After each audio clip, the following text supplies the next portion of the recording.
और आपके विचार भी सुने हैं, तो मैं एक बात स्पष्ट बता दूं कि जिस व्यक्ति की आप चर्चा कर रहे हो उसका गाजियाबाद भारतीय जनता पार्टी पर में उसके पास कोई पद नहीं है, कोई दायित्व नहीं है। एफिलिएशन की जहाँ तक बात है, आजकल तो ऑनलाइन मेंबरशिप है, कोई भी ले सकता है, उसे तो हम रोक नहीं सकते। जी भाई साहब, ठीक है ना। लेकिन स्थानीय स्तर पर मैं यहाँ का जनप्रतिनिधि हूँ और मैं संगठन की भी बात कह सकता हूँ। हालांकि मेरी संगठन के अध्यक्ष जी से बात हुई नहीं है, पर यहाँ से कोई सपोर्ट उसको नहीं और ना ही होगी। लेकिन कौन शिकायत कर रहा है, ये तो हर सोसाइटी में झगड़ा है। मैं किसी व्यक्ति को शिकायत करने से नहीं रोक सकता। मैं ये कर सकता हूं कि मैं या मेरी पार्टी का कोई व्यक्ति उसके साथ खड़ा ना हो। सहमत है या नहीं? अगर कोई आदमी गाजियाबाद भारतीय जनता पार्टी का उसके साथ खड़ा है तो आप मुझे बताइए, या उसकी किसी ने कोई सिफारिश की है, या हमने मेरे कार्यालय पे भी हो गया, उसने कहा ना भैया डाक दे जाओ, रिसीव कर ली जाएगी। सामान्य व्यक्ति आते हैं, बहुत सारे लोग आते हैं, डाक दे जाते चले जाते हैं। लेकिन इस चीज से उसका गाजियाबाद भाजपा से, गाजियाबाद भाजपा संगठन से या विधायक से या सांसद से उसको ना कोई सपोर्ट है और ना कोई सपोर्ट होगी। इस चीज से आप आश्वासन, मैं आपको आश्वासन दे रहा हूं। अब रहे आपके बिल्डर के या जीडीए के जो विवाद है, उसमें आप हमसे बैठ करके बात कीजिएगा। हम तो अपने लोगों के साथ है, सही है या गलत है, ऐसा हमें कोई लेना देना।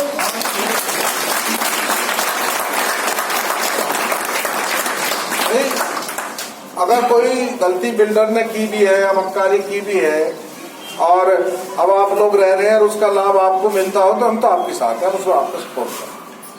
आप बताइएगा, आपने कभी हमसे चर्चा नहीं करी। अगर आपको दिक्कत थी, कोई परेशानी थी, तो मैं तो वसुंधरा में बैठता हूँ, मेरा टेलीफोन नंबर सबके पास है। आप मेरे साथ बैठ करके एक बार चर्चा करते, मैं आपकी मदद करता। बताओ आपने कभी मुझसे इसमें वैसे ये है, नहीं मैं बताता हूँ भाई साहब की बात सही है, नहीं भाई साहब की बात सही है। अब मैं आगे के लिए कह रहा हूँ। हाँ ठीक है भाई साहब, ठीक है। वतन जी भाई साहब का फोन आया था। जी भाई साहब। उनके फोन के बाद ही मैं यहाँ आया हूँ कि उन्होंने मुझे इस समस्या के बारे में बताया। मैं भारतीय जनता पार्टी और संघ के कार्यकर्ताओं के साथ, आप बैठ करके तय करिएगा, जो भी आप निर्णय करेंगे उस निर्णय में आपका निर्णय सही है गलत है, मुझे इससे कोई लेना देना, ठीक है ना। जो जनहित में होना चाहिए, जनता के हितों के विरुद्ध नहीं होना चाहिए, यहाँ के आवंटियों के हितों के विरुद्ध नहीं होना चाहिए। हम आपके साथ है, पूरी मदद करेंगे, यही आश्वासन में दे सकता हूँ। लेटर्स पे डीसीलिंग जो सीलिंग हुई है, उसके डीसीलिंग कराने का प्रयास करेंगे, ये आग्रह है। देखिएगा, आप में से बहुत सारे लोग सरकारी नौकरियों में भी हो। अगर ऑन पेपर सीलिंग हुई है तो उसकी डीसीलिंग कराए, मुझे पता नहीं है अभी, मुझे को क्या चीज है उसकी ABCD कोई पता नहीं है, क्या क्या चल रहा है उसकी मुझको कोई जानकारी भी नहीं है। आप जब फुर्सत में बैठेंगे तो मुझे बताना। लेकिन चूंकि सीलिंग तो जीडीए गाजियाबाद में करता ही रहता है, बहुत सारी जगह करता है, बहुत रोज आए दिन ये मामले आते हैं। तो डीसील्ड कराने के लिए उसमें आपको आवेदन देना पड़ेगा, आपको अपने तक पक्ष रखना पड़ेगा कि आपने जो सीलिंग की है वो इन आधार पर गलत है, ये नहीं की जानी चाहिए, उसमें हम आपकी सपोर्ट करें। लेकिन ऑन होगा जो ऑन पे, वैसे तो डीसील्ड लाओ, कल को तोड़ दो, मैं तोड़ देता हूँ, यूज करो। लेकिन अगर ऑन पेपर करानी है तो कागजी कार्रवाई आपको भी उसके बराबर करनी। चलिए, इस बहाने से ही सही मैं तो विजय भारद्वाज का धन्यवाद ज्ञापित करूंगा। उसके कारण से मुझे आप सबसे मिलने का अवसर प्राप्त होगा। अब मैंने कहा उसके कारण से ना वो ये करामात करता, तो ना मुझे मेरा आपका कभी मिलन होता। 4 साल निकल गए, 1 साल और अपनों को तभी याद किया था, परेशानी बहुत है। कभी कभी वैसे भी करते। मेरी बात सुनो, मैं आपका जनप्रतिनिधि हूँ। अब ये हाउसिंग सोसाइटी है, जो वैसे मोहल्ले हैं, वहाँ तो 4 पार्टी के कार्यकर्ता एक्टिव वर्कर होते हैं, जो संगठन में लगे रहते हैं, तो उनके माध्यम से हम लोग करते हैं। भाई चलो अपने यहाँ बैठक बुला लीजिएगा। अब इन जगहों पे एक पहले थी, यहाँ पता नहीं वो है कि नहीं है। ममता जी हाँ, वो अभी भी है। अच्छा, वो विजय भारद्वाज जी के साथ है। अच्छा, सबके सामने ऊपर बोल रहा हूँ। तो आपने मेरी बात भी सुन लिया होगा, कोई है कि नहीं है मुझे मिले हुए वो सिर्फ मैं पहले ही बोला था, वो सिर्फ दिखाने के लिए होती है बीजेपी की, ये भी बता दिया मैंने आपको। जैसा भी है, हाँ भाई, मैं तो बहुत पुरानी बात बता रहा हूँ। मैं इस सोसाइटी में जब कभी आया था पिछले इलेक्शन में, तब वो यहाँ थी। उसके बाद आप बिल्कुल मत डरिएगा। उन्होंने FIR तक दर्ज कराई है लेडी के।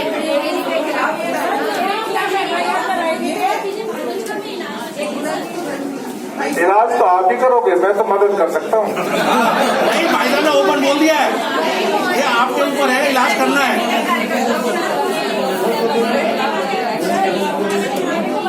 जी जी आइए। आइए दादी जी आइए। अभी जो ये मामला हुआ उसने जिसका सीलिंग कराई, तो उसके बाद हम उसकी पत्नी के पास पहुंचे कि भाई अपने हस्बैंड को समझाओ कि इस तरह के काम क्यों कर रहा है। सोसाइटी में 16 साल से हम लोग रह रहे हैं, कोई लड़ाई झगड़ा नहीं, अब लड़ाई झगड़े हो रहे हैं। तो उसने मेरे नाम से अगले दिन FIR करा दी मेरी, इसमें क्या गलती थी उसने। और पुलिस परसों मेरे घर आई है, पुलिस आई है। पुलिस मेरे घर आई है। SHO साहब अब बताइए, हम लोग हाउस वाइफ है, तब उसके बावजूद भी उसकी FIR हो गई भाई साहब। वो 506 लगा दी, जबकि जान से मारने की धमकी होती है 506। 504 तो ठीक हम है। लोग हाउस वाइफ किसी के ऊपर जान से मारने की क्या धमकी लगाएंगे? हम घर में रहने वाली लेडीज अगर गलत की बुला के आवाज नहीं उठाएंगे तो कौन उठाएगा? हमारे आपका कोर वोटर परेशान हो रहे हैं, आप लोगों वो सबको ही धमकाते रहते हैं, FIR दर्ज करेंगे, FIR दर्ज करना ही पड़ेगा, क्योंकि उसने मैं बात करूँगा पुलिस। नहीं, उसने FIR बहुत गलत लगाई है। मतलब बीजेपी के बहुत सारे पदाधिकारियों के वीडियो उनके कमेंट के साथ उस पर अपलोड करते हैं यहाँ पे WhatsApp पे, क्या कि डराने के लिए। मैं वहाँ पर ये पता नहीं कहाँ इस चीज से हम किसी को नहीं रोक सकते। कोई अपने आप को कितना हाईलाइट करता है ये तो उसका काम हो, कोई मैं नहीं रोक सकता, आप नहीं रोक सकते। ऐसा मुझे छवि खराब हो रही है बीजेपी की। मेरी बात सुन। बस यही मैं कहना चाहूँगा। अब दीप सिंधु का भी फोटो मिल गया, इससे क्या मतलब है? दीप सिंधु हमारी पार्टी का होगा क्या? हम 10 जगह जाते हैं, कोई हमारे बराबर में खड़ा होकर फोटो खिंचवा ले, मना कर देंगे क्या? नहीं, पर हम पब्लिक प्रॉपर्टी हैं। देख, आप मेरी बात नहीं समझ। मैं कहना चाहता हूं कि या तो आप मुझको ये बताइएगा कि पार्टी के उस व्यक्ति ने उसको सपोर्ट किया, बताओ अगर कहीं से ये इन्फॉर्मेशन आई हो। दूसरी बात मैं कह रहा हूं कोई सपोर्ट उसको नहीं करेंगे। तीसरी बात मैं कह रहा हूं कि सपोर्ट आपको मिलेगी, आप सही है गलत है, आपको सपोर्ट मिलेगी। सर ऐसा ये कह रहा था कि ये चिट्ठी आपके नाम पे और ये रिसीविंग है। आप तो पढ़े, आप बता दो क्या है। नहीं, एक बात सुनिएगा, क्या है? आप इस चिट्ठी को इस प्रकार दिखा रहे हो, ये चिट्ठी लेकर के कोई मेरे दफ्तर में जा रहा है तो मेरा दफ्तर उसे रिसीव करेगा नहीं करेगा? अब ये बताओ, इसको मेरे दफ्तर ने कोई रिकमेंडेशन किया क्या? फिर इसका क्या मतलब? ये दिखा रहे हैं आपको नहीं करे। इससे लोगों को कंफ्यूजन ये होता है कि शायद विधायक जी इस चिट्ठी पे मेरे कार्यालय ने कोई रिकमेंडेशन किया तो बताइए। हम तो एक विषय बता रहे हैं। अच्छा दूसरा भाई साहब ये चिट्ठी है, ये विजय कुमार करके विजय भारद्वाज की जगह, ये मतलब 420 मतलब करता है। एड्रेस तो 903 ही है, बट नाम आप उन बातों का जिक्र कर रहे हो जिसका कोई मतलब ये उसकी बात से मुझे क्यों कहते हैं? भाई साहब आपसे आग्रह कर रहे हैं इसके माध्यम। मेरी बात नहीं समझ पाई क्या? ठीक है भाई साहब, बिल्कुल समझ। इसके बाद कुछ कहने के लिए बच्चा तो मैंने कह दिया। एक आग्रह कर रहे हैं आपसे कि अगर इस तरह के साक्ष्य हमारे पास है कि वो 420 करता है तो इसके खिलाफ FIR हम करने जाएंगे। आप तहरीर दीजिएगा। बिल्कुल ठीक है भाई साहब, आप तहरीर दीजिए। बिल्कुल ठीक है भाई साहब। अगर कोई व्यक्ति 420 कर रहा है तो आप तहरीर दीजिएगा। 420 का नियम है और 420 की तहरीर दी जाएगी SSP के यहाँ। मैं वो बता दूं, बिल्कुल कोई थाने का इंस्पेक्टर नहीं करता है 420 में। 420 दर्ज नहीं करेगा। 420 SSP के यहाँ जाएगी, फ्रॉड सेल में उसका इन्वेस्टिगेट होगा, पाई जाएगी तो निश्चित मुकदमा दर्ज। आप SSP का ठीक है भाई साहब। और थोड़े कहे को ज्यादा समझ लेना। बिल्कुल भाई साहब, बिल्कुल। उसके बाद किसी बात का विषय बचा नहीं। मैंने कहा मैं सही में भी और गलत में भी आपके साथ हूँ, और क्या चाहिए भाई? इसके बाद कुछ रह बचता है।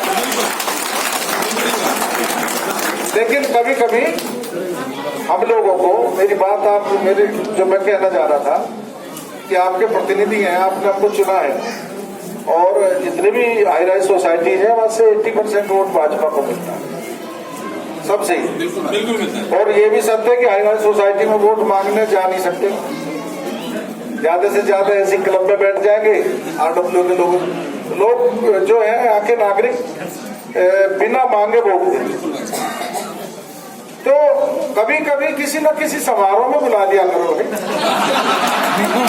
इसीलिए नहीं बुलाते। इतना कहना था। बहुत बहुत धन्यवाद, नमस्कार। भाई साहब को बहुत बहुत धन्यवाद। भाई साहब ने एक बात और कही है